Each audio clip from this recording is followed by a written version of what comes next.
वर्षों पहले उत्तराखंड के एक छोटे से गांव में अर्जुन नाम का लड़का रहता था। बचपन से उसकी आंखों में एक ही सपना था, सैनिक बनकर अपने देश की रक्षा करना। उसके पिता एक किसान थे जो दिन रात खेतों में मेहनत करते थे और माँ घर के छोटे मोटे काम करके जैसे तैसे परिवार का पालन करती थी। गरीबी थी, संघर्ष था, लेकिन अर्जुन के इरादे बड़े थे। गांव के लोग अक्सर कहते थे, अरे अर्जुन, खेती बाड़ी कर ले, माँ बाप का सहारा बन जा, फौज में जाने से क्या मिलेगा। लेकिन अर्जुन मुस्कुराकर हमेशा यही कहता था, मुझे खेत नहीं सरहद संभालनी है। पढ़ाई के साथ साथ वो दिन रात दौड़ लगाता, अपने शरीर को मजबूत बनाता, हथियारों और अनुशासन के बारे में किताबें पढ़ता। माँ उसे देखकर चिंता करती थी, बेटा तू इतना क्यों भाग दौड़ करता है, तेरे शरीर टूट जाएगा। अर्जुन हंसकर कहता, माँ ये शरीर तो एक दिन मिट्टी में मिल जाना है, अगर मिटना ही है तो क्यों ना मिट्टी की खातिर मिटूं। समय बीता, अर्जुन की मेहनत रंग लाई, वो सेना में भर्ती हो गया। पूरा गांव तालियों में गूंज उठा। माँ की आंखों में आंसू थे, लेकिन उन आंसुओं में गर्व भी था।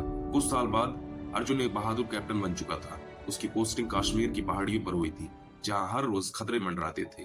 गोली, बम, बारूद, ये सब अब उसकी जिंदगी का हिस्सा बन चुके थे। एक दिन अचानक खबर आई कि आतंकवादियों ने गांव में घुसपैठ की है और मासूमों को बंधक बना लिया है।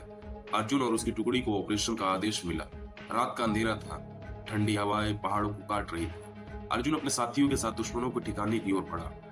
चारों तरफ सन्नाटा था, लेकिन अर्जुन के दिल में सिर्फ एक आवाज थी, या तो जिंदा लौटूंगा या तिरंगे में लिपट कर। जैसे ही सैनिकों ने ठिकाने को घेरा, फायरिंग शुरू हो गई। गोली की गड़गड़ाहट, चीखे और धुआं चारों तरफ फैल गया। अर्जुन ने बिना सोचे समझे अपनी जान जोखिम में डालकर बच्चों और औरतों को बाहर निकाला। उसकी जैकेट गोलियों से छलनी हो रही थी, लेकिन वो रुकने वाला नहीं था। उसका साथी रोहित चिल्लाया, कैप्टन वापस आ जाओ, बहुत खतरा है। अर्जुन ने पलट कर जवाब दिया, मुझे नहीं, इन्हें जिंदा वापस जाना है। उसने दुश्मनों का मुकाबला अकेले किया। घंटों की मुठभेड़ के बाद आतंकियों का सफाया हो गया, लेकिन जब आखिरी गोली चली तो वो अर्जुन के सीने को भेद गई। जमीन पर गिरते हुए अर्जुन ने जेब से एक मुड़ा टुकड़ा कागज निकाला। वो खत था जो उसने पहले ही लिख कर रख लिया था। उस खत में लिखा था, माँ अगर ये चिट्ठी तेरे हाथों में पहुंचे तो समझ लेना तेरे बेटे ने अपनी कुर्बानी दे दी। और माँ तुझे रोना नहीं है, क्योंकि तेरा बेटा मरा नहीं है, वो अब अमर हो गया है। कुछ दिनों बाद गांव में तिरंगे में लिपटा अर्जुन का शव पहुंचा। पूरा गांव गम और गर्व में डूब गया।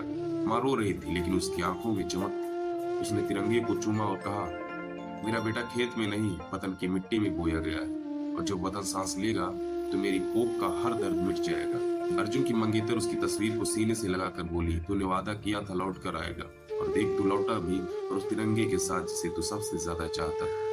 उस दिन से गांव के बच्चे जब भी स्कूल जाते तो रास्ते में अर्जुन की मूर्ति पर फूल चढ़ाते और जोर से चिल्लाते, भारत माता की जय। और माँ हर शाम दीपक जलाकर कहती, मेरा बेटा नहीं गया, मेरा बेटा नहीं गया, मेरा बेटा हर उस धड़कन में जिंदा है जो भारत माँ के लिए धड़कती है। अगर आप भी इंडियन आर्मी को पसंद करते हो तो कमेंट में जय हिंद लिखना ना भूलें।